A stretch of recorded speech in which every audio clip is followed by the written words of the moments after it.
What is up, and welcome to Twin Dragon Podcast Show. We're your hosts. My name is Mike. And I'm Bobby. The show will be about two young working professionals going through the craziness of life. We'll have fun conversations about current events and what's happening in our lives. So, why do you want to know more? Well, if you're bored at home, eating, or just chilling, and want to listen to something new, you've come to the right place. Hey, welcome back, guys, to Twin Dragon Podcast. I'm one of your hosts. My name is Mike. And I'm Bobby. And today we have a very special guest with us. We have here Dr. Shah. He is a Harvard lecturer and assistant professor at Tufts. He is the co-director for the MGH Retinal Fellowship, and he is an ophthalmologist, retinal surgeon.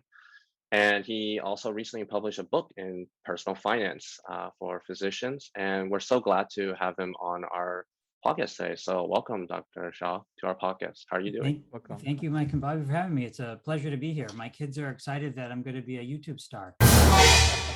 Yeah, we also hope to be YouTube stars too, but one day. One day we're doing it. So yeah, just to sort of start off, like, tell us your story. Like, how did you get to where you're at now? Yeah, good question. I took sort of a normal medical pathway, probably as you did as well. College, med school. I went to grad school as well for a public health degree, but nothing too glamorous there. I think that what maybe is more interesting is my background in finance and economics and personal finance specifically, and I credit really all of that to my dad. My dad was an immigrant from India and moved to the U.S. when he was 24 or so, and had $8 in his pocket and paid $5 for the taxi driver at JFK to get him to a friend's house. Started his life. And so he and my mom own a small mom and pop drugstore in upstate New York and in a little tiny rural town. And my brother and I, we grew up in the drugstore and kind of learned the trade from my dad, like how to run a business. And then my dad continues to be very interested in investing. And so, I bought my first stock when I was like 13. And so, when I tell people I have over 30 years of investing experience, it's just because I started super young. Which stocks? It was some good, some bad. So the Gap was a good one. Gap was a good call. And then later I bought some things during the bubble, the 2008 bubble, like Sun Microsystems and JDSU, and lost it all. So I learned, I like worked really hard one summer and like saved all my money, and then I put it all in Sun and JDSU, and it literally went to zero. I was like, good lesson about diversification and index funds. And but you learn those lessons early, and it's good to we're all going to make mistakes. It's good to get them out of the way early. Mm-hmm. But since being a kid, my brother, my dad, and I have been investing and learning and growing and making mistakes, having some successes. Fortunately, more successes than mistakes. And what's nice is when you're young, your mistakes, they hurt more, but they're less costly. Because you're only investing a tiny little bit when you're young. So it's good to start early and then grow. And then what happened is I moved to Boston in 2010 after finishing residency and fellowship in Philadelphia.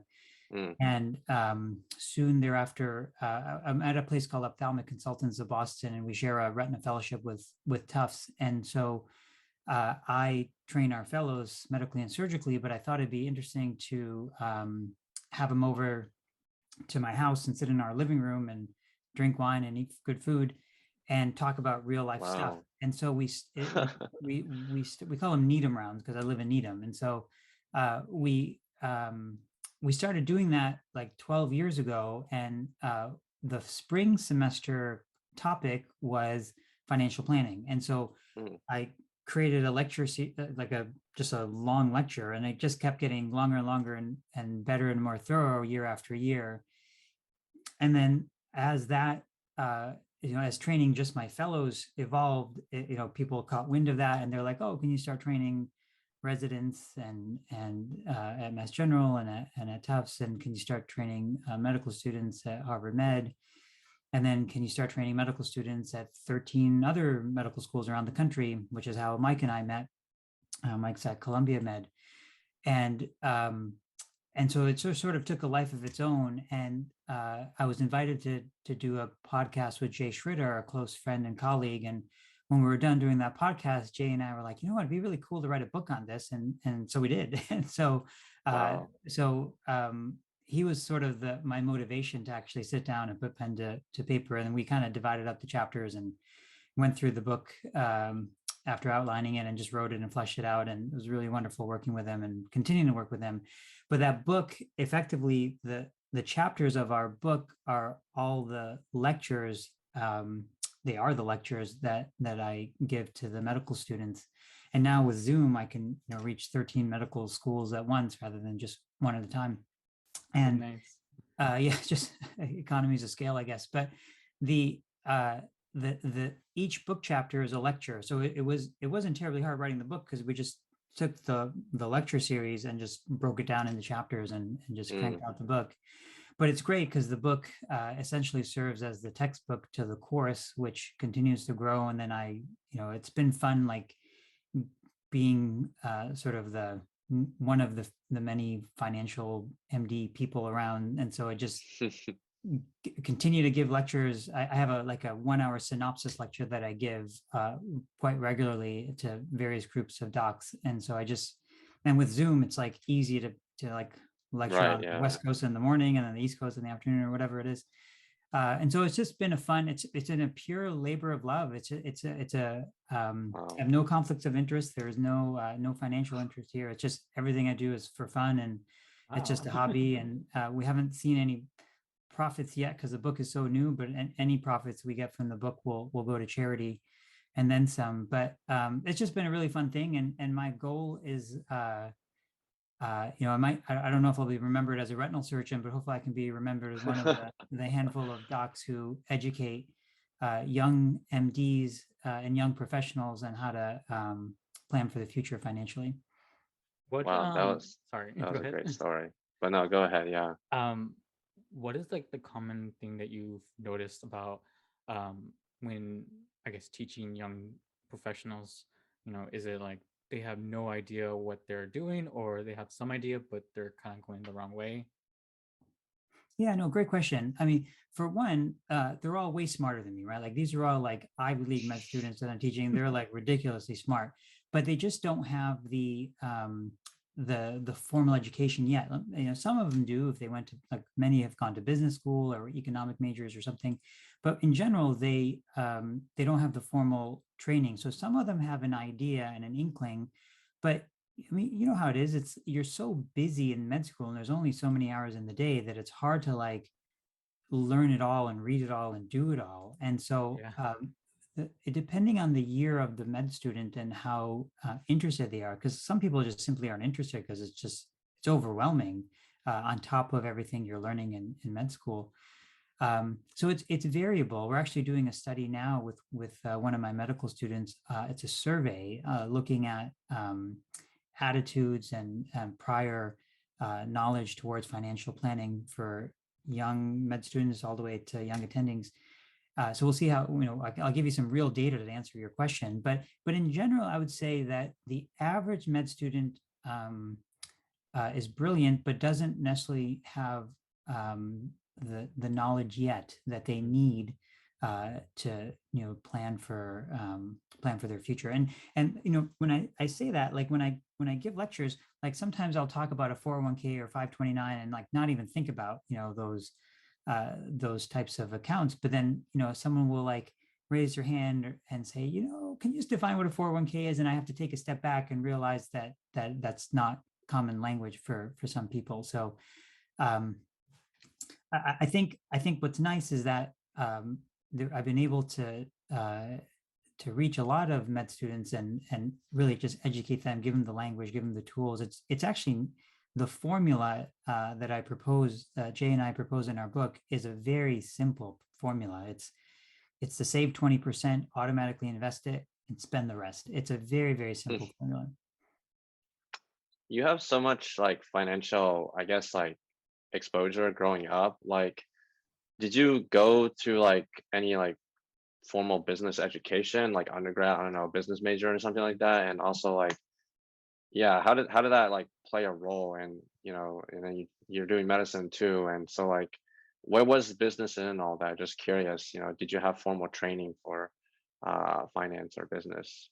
I didn't, not formally. I grew up in a drugstore, a little kid in the back stocking shelves and being running the cash register and doing the books and delivering medications to people who couldn't drive.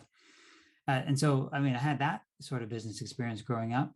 Mm, And then I went to grad school in public health where I did a lot of quantitative methods. So I had the math down, but in terms of like an accounting class or an economics class, never took one.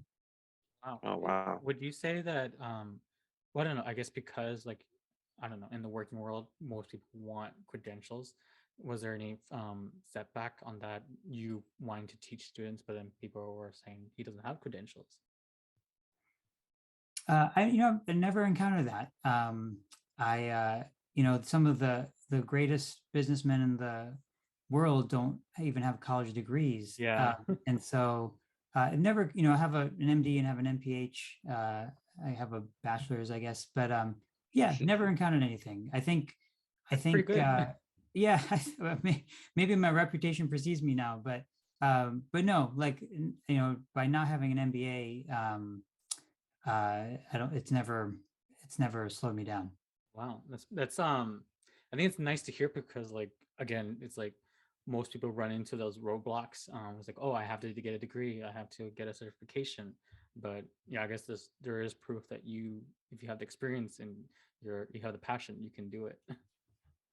I think if you're, I think most med students are capable of learning anything, honestly. Certainly MD, PhDs, like when we interview PhDs, we know that they can do anything because they've dedicated, 5, 6, 7, 8 years towards one project.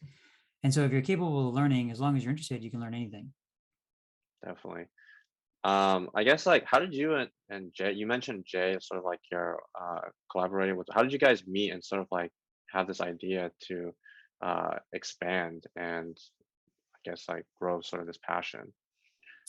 So Jay's a lot younger than me, and Jay's also a retinal surgeon. He's at Bascom Palmer in Mm, Florida. He's a super great guy, and uh, I actually interviewed him for our fellowship program, and then we just became like from that interview, we just became friends from an interview, and then oh he went wow. to my alma mater at in Philadelphia, and so I tend to know a lot of the fellows at that institution. It's called Wills Eye Hospital in Philadelphia, and so the Wills network is a very small, intimate network, and then also the retina Mm, world is very small. So Jay just continued to grow, and Jay and I just continue to grow a friendship.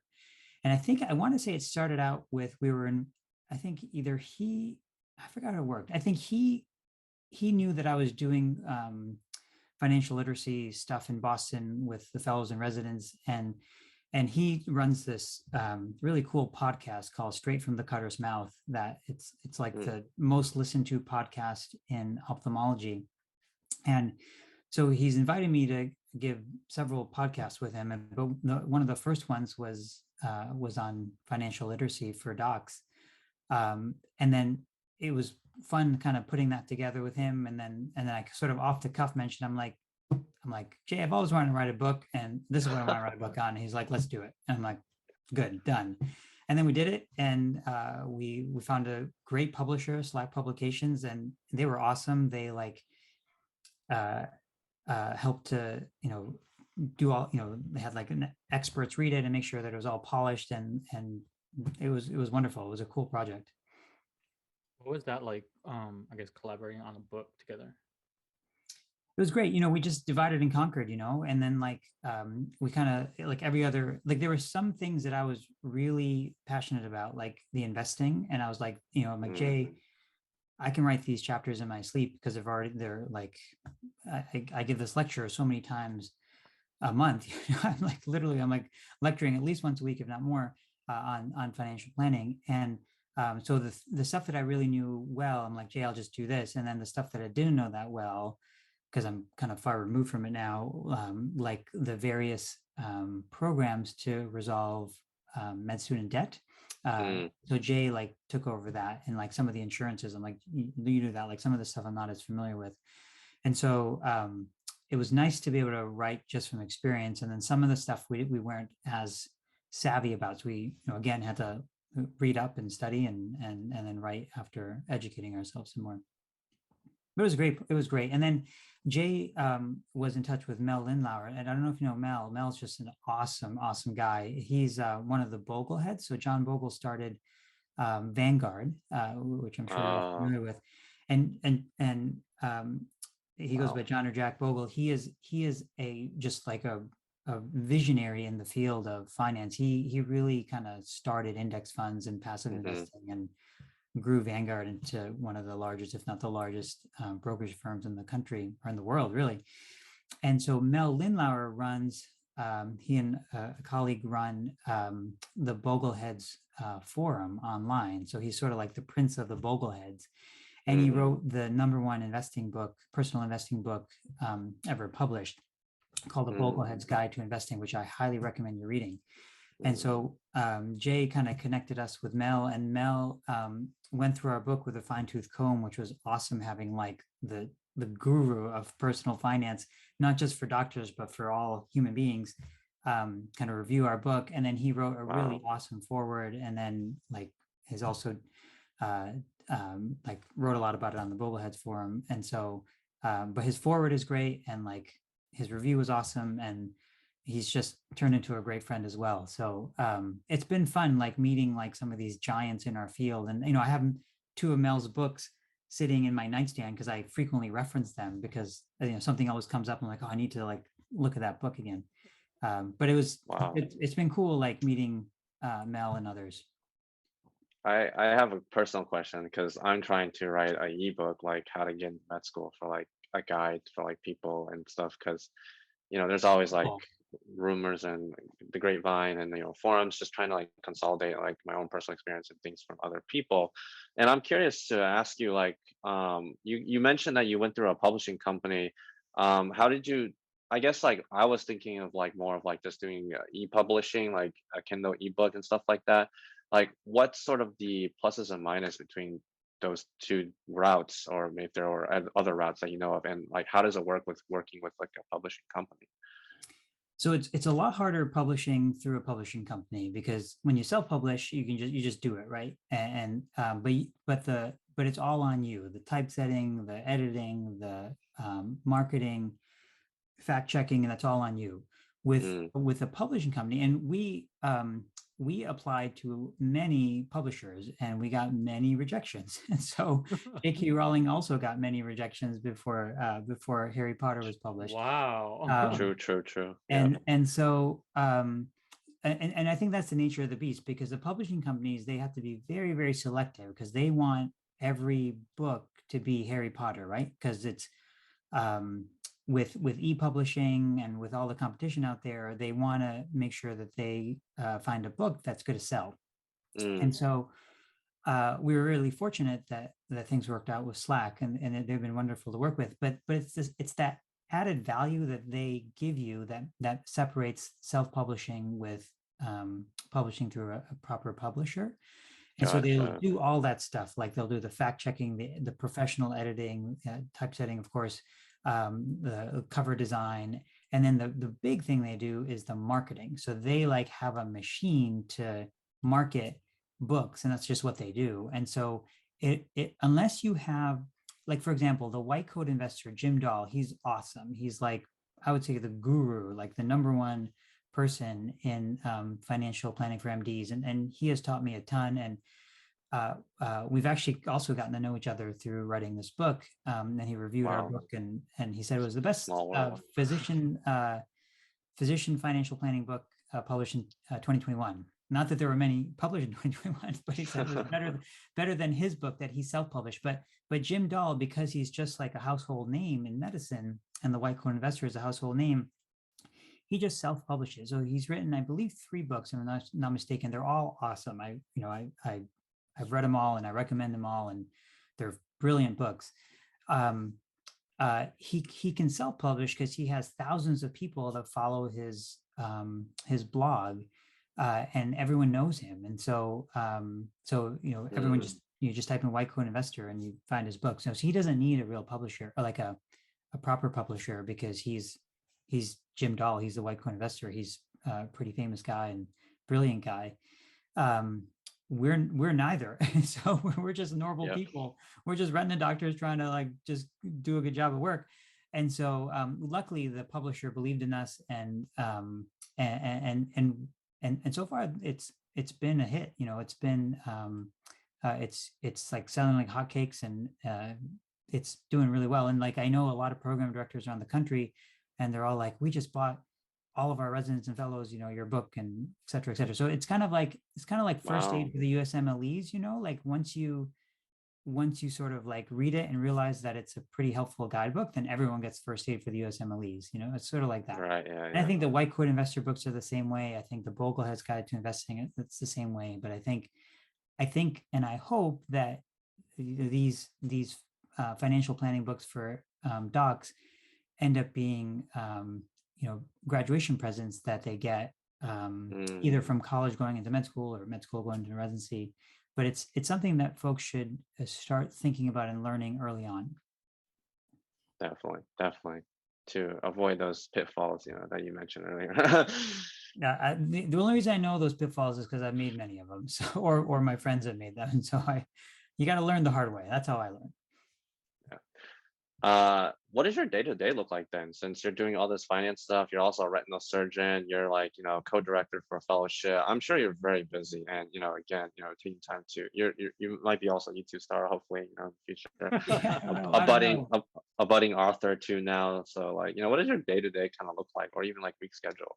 Yeah, no, it's a busy schedule. I also have two kids, and I coach their cross-country ski teams and their soccer teams. And so and actually that's like the funnest. It's all fun, you know, like the reason I love retinal surgery is because I went into it because it's a little bit of medicine, it's continuity of care, it's acute care, and it's surgery. Like it was a little touch of everything, you know. And so like so I work full time as a retinal surgeon, which is, you know, Monday through Friday, and then on weekends when I'm on call. And I sometimes joke that I operate more when I'm not on call compared to when I am on call, because if one of my patients has an issue, I'll usually try to take care of it if I can.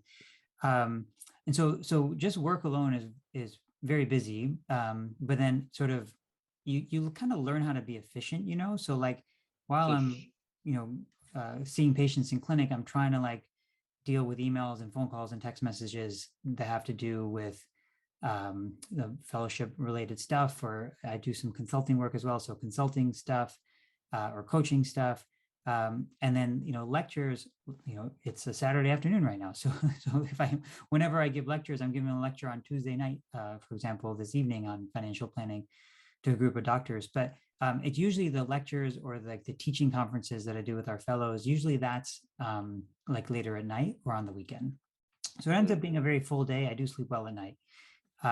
But I think if you're efficient, you're able, you know, it's possible to kind of fit in all the pieces. And I got to tell you, I have lots of colleagues and friends who have a lot more on their plate than I do. So I feel like I have a good balance. But I can see how it could quickly shift the other way. So you just always have to keep it in check, because you know, life is short, so you want to have good balance. Wow, still sounds a lot though. Yeah. You think, you know, I used to think med school was hard, and then I'm like, you know what, it like, and I was like, you know, internship is hard, and then I was like, you know, residency, it's just like you kind of, it's like being in the army, you know, you go through boot camp, and then like you just becomes normal, you know. And you just, I think you become more efficient. Like certainly with work, you become more efficient at work. You can see more patients in less time just because you're more experienced. Yeah, you just have the experience. You just kind of know what to do. Also surgically, like, you know what to do. If something's not going the right way, you've seen it 1,000 times. You just like quickly pivot and you just get through, and you know, everything goes well. But when you're young and you're learning those tricks, you know, it's hard when you're not as experienced. Yeah, definitely. I guess like, what's like the craziest thing you've seen as, you know, a doctor coming in to, you know, your practice? What's the craziest thing? There's a lot of crazy things as a retinal surgeon. When I was in Philadelphia and working in the Wills Eye Hospital, there were tons of insane things, like a schizophrenic who pulled out their eyeballs, which Wow. I don't know how you could do that, but that was Yeah. probably one of the craziest things. And now it's kind of it's like Will's Eye emergency room lore because I don't think anything has topped that in a long time. But that's kind of nuts to pull out your own eyes. You saw that firsthand? I don't know. I did not see it firsthand. Oh, okay. I've seen lots of like nails in the eye and other like things that do not belong inside. I think fish hooks and stuff. I've seen a lot of that firsthand. Ouch. But someone gouging out their eyes, I fortunately was not the first person to see that. But yeah, it's in ophthalmology, there can be some pretty nasty things that can happen to the eye, outside of just medical issues. But oftentimes, not always, oftentimes we can fix it. Wow. And I guess you mentioned a little bit of Philadelphia, and now you're in Boston. How are the two? What would you say, Oh, I your love experience? Philly. I love Philly. So I always envisioned living there forever, but my wife got a fellowship in Boston. She's also a physician, Mm. and we just had a baby, so we had to move back to Boston for her fellowship, and then she really wanted to live in Boston, and so of course she won. But but if I if I could have done it all over again, feel like my heart's in Philly. Like I love it there. What do you like about it?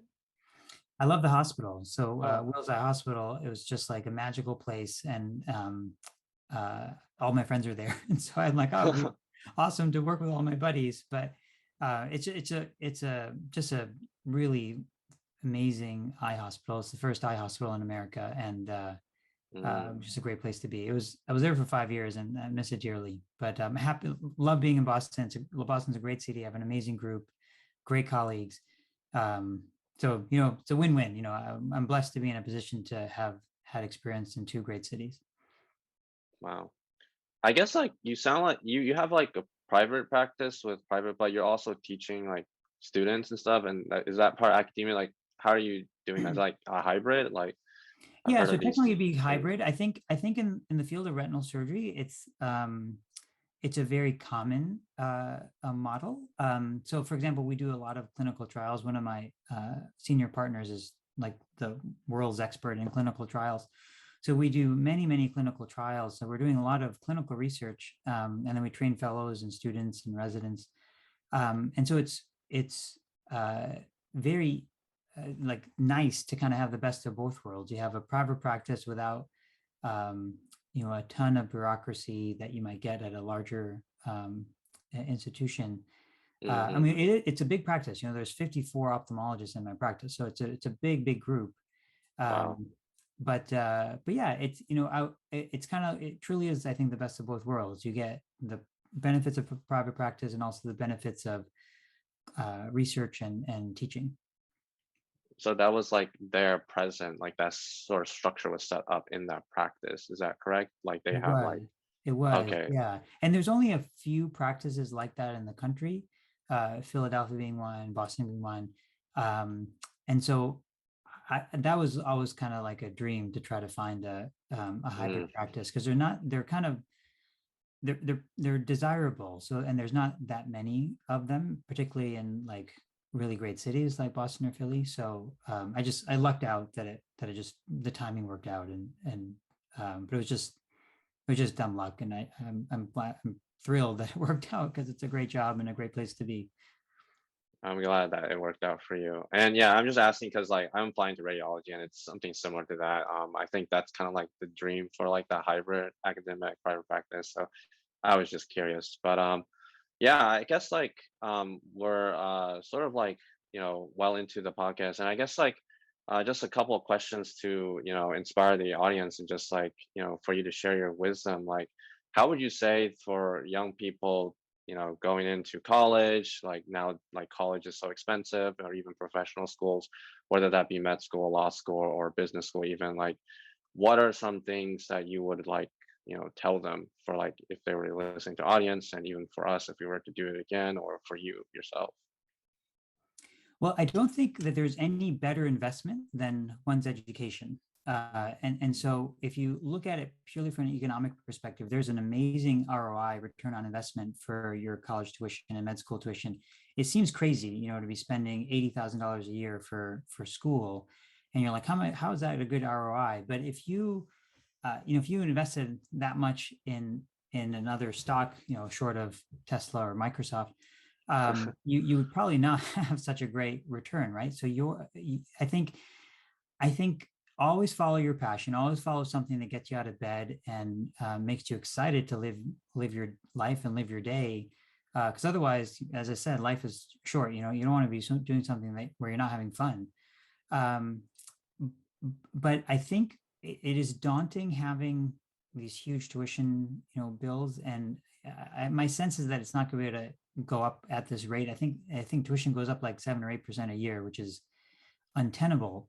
But I think the way to think about it is make sure that when you get through that humongous investment that you made pays off. So don't spend $400,000 on an MD and then do nothing with it, afterwards. Like, go get a job, go be a radiologist, go be whatever kind of doctor you want to be, but go get your job and work. Don't work for 2 years and then quit. And obviously some things are out of our control, but I think you sort of have to think about it economically. Like, is this investment worth it? And it's only worth it if you get the payout at the end. The other thing I'll mention is there's a concept in med school, and this may hold true in other grad schools as well, about delayed gratification. And I imagine at Columbia, they've sort of beaten that into you. You're like, oh, they're like, work your butt off now because there's this delayed gratification and it'll pay off at the end. And the payoff isn't just a financial payoff, but a payoff in terms of, life and being able to sleep in your own bed and that kind of stuff. Sometimes the concept of delayed gratification can backfire, because as soon as you get your first job, there's this idea to have explosive spending, because you're like, I have all this pent up delayed gratification. I just want to spend like crazy and, buy that expensive car and buy that expensive house and, live an attending lifestyle, but you still have several $100,000 of loans and you're still just starting out. So one important advice that I would have for med students, and maybe this would translate to other professional students as well, is to live like a resident for 3 to 5 years or so after graduating, after getting your first job, your attending job, and try to retire your debt and try to start the process of building your portfolio. And then you can start to kind of relax into your salary. But I'd suggest not going too quickly. It's kind of hard because then you're in your mid 30s, before you can actually start to loosen the purse strings a bit. But if you can have that discipline, which is not easy, but if you can have that discipline, I think that helps to justify the enormous time and monetary investment that you made. Yeah, definitely. I think that's a very good, helpful, tip in terms of if you have debt from education. I think that's something that a lot of people have told me, or I've seen. Don't spend too much as soon as you start making money, pay off the loans. And I've seen it work really well, especially within couples who both have debt. One of them kind of work together to pay off one of the debt for one of the couple, and then so on and so forth. So I think it's so relieving when you have that debt kind of gone. But yeah, it's a weight off your shoulders. I think debt is horrible, but the one good thing about debt is that it does, I hope, plant some fire in your belly to make sure you get a job that pays so you can pay off that debt. Because if you're a med student with $250,000 of debt, I mean, I hope you're making more than 50 grand a year, thereafter, because otherwise, you're not going to pay it off. So it hopefully motivates people to continue to work hard, to continue to stay the course, and hopefully, make a reasonable salary to pay off that debt within, a few years after starting to work. Yeah, it's a really great day when you get to a net worth of 0. It's a great day. We all remember it. I but remember you saying that during the course for sure. yeah, Yeah. because like, like your whole life, like in college, med school, even residency, you're making some money, but you're still worth less. Most people, not everyone, but 80%, I think, of med students are worth less than zero as a resident, as when they're making 50, 60 grand a year. And so it's great when you get to zero, when you eliminate your debt and you can actually start growing your portfolio. Yeah, and start thinking about retirement and stuff like that. Well, yeah, never too early. You got a ways to go from zero to retirement, but I think it's it's the same. It's the same muscles. It's the same strategy. And if you allocate a certain percentage of your paycheck towards paying off your debt, that same allocation will be put towards building your portfolio. And I mentioned earlier, 20% is sort of a magic number of your gross salary to save. And the reason that's a magic number is that it'll take roughly 33 years or so, depending on how much debt you have. If you have $250,000 of debt, it takes about 33 years to achieve financial independence, which for most doctors, that's right around mid 60s when they're planning on retiring. So if you save that 20%, you'll be set up to retire, and you won't be necessarily forced to continue to work into your 70s because you haven't saved enough. Sure. Yeah, I remember you doing the math, showing us the math on that. I love the math. Before we end, just one more question. Please. The question that everyone kind of wants you to answer: what do you think about the GameStop event? Yeah, so that stock's been really sort of it's a quote unquote meme stock. I think that phrase was probably developed just for GameStop.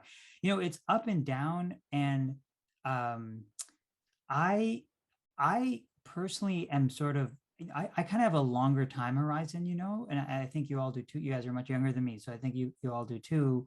So I kind of think about what are good values for the long run, and so stocks like GameStop and others, if you can time it just right, maybe you can buy it a low and sell it, a 10x return, and you didn't hold it too long or too short.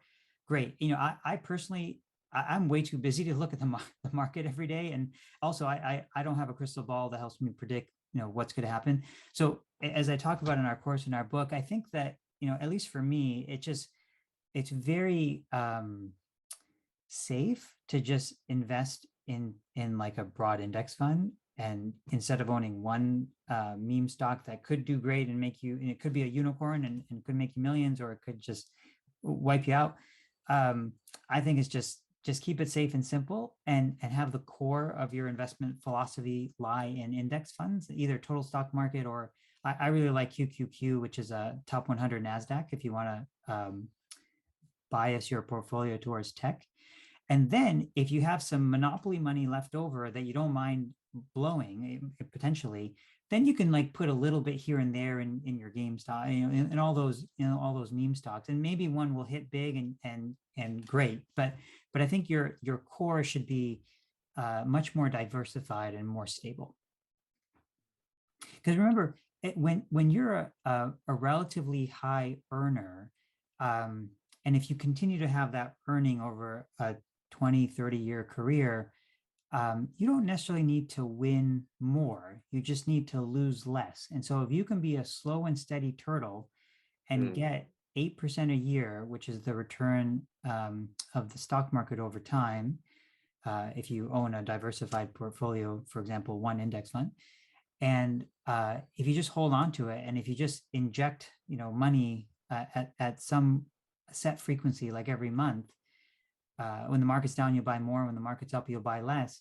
But over time, that's very much a winning strategy. And it's, in my opinion, it's slow and steady that wins the race here. Sometimes you're fortunate and you buy a meme stock and you kill it. But how's that going to change your lifestyle? Like, if you love medicine, you're not going to stop practicing medicine. Maybe you'll work a little less, but I don't know. I'm more of the slow and steady with a little side money on to kind of play with just for the fun of it. But I think slow and steady wins the race here. Yeah, definitely. Well, I think that we're getting close to, we're kind of like at the end of our time with Dr. Shah. So Thank you so much, Dr. Shah, for being on the podcast with us. And just I guess like, what's the book that you mentioned before that you know if they want to people want to learn more about the financial literacy that you published recently? Could you could just give that information to them? Yeah, it's called Financial Freedom RX, published by Slack Publications, but it's on Amazon or wherever. But and I'm not here to market our book. I think one thing I would recommend is trying to read one financial book a year or every 2 years, just to kind of stay up on it. That, our book is just one of many books that I think are worth reading. But I think it's wise to kind of have a few books on your bookshelf that you might reference. And our book, the White Coat Investors book, the Bogleheads book, those are great references that I expect that you will turn to periodically throughout your careers. Our book just happens to be written chronologically, and so the early chapters are most relevant to the younger doctors, the med students, residents. And then as you proceed, it kind of takes you through all the way up to estate planning, which you might not have to do now, but it's important to understand now because there's some things you'll do now that will affect you down the road. So anyways, Financial Freedom RX, White Coat Investor, Bogleheads, many other amazing books out there, but I'd recommend try to read one every year or two. And that if that's all you do, you guys will be in good shape. Awesome. Thank you for that advice. Thank you guys for listening. Thank you again, Dr. Shah. I hope this podcast and episode was helpful for you guys to get a little more knowledge about financial literacy from a special guest who's like a guru now, I would say. So Not quite, I but hope thank you. hope you guys enjoy this episode, and we'll catch you guys in the next one. Thank you guys again. Yeah. Thank you for having me. This was a lot of fun. Thank you. Thank you again, guys, for listening to the Twin Dragons podcast. If you guys want to know more about a topic or want us to do a specific video, let us know in the comments below. And please like and subscribe if you want to help support us. Keep a lookout on our social media accounts so that you can keep up to date with any new episodes that come out and get connected. And we'll catch you guys in the next episode.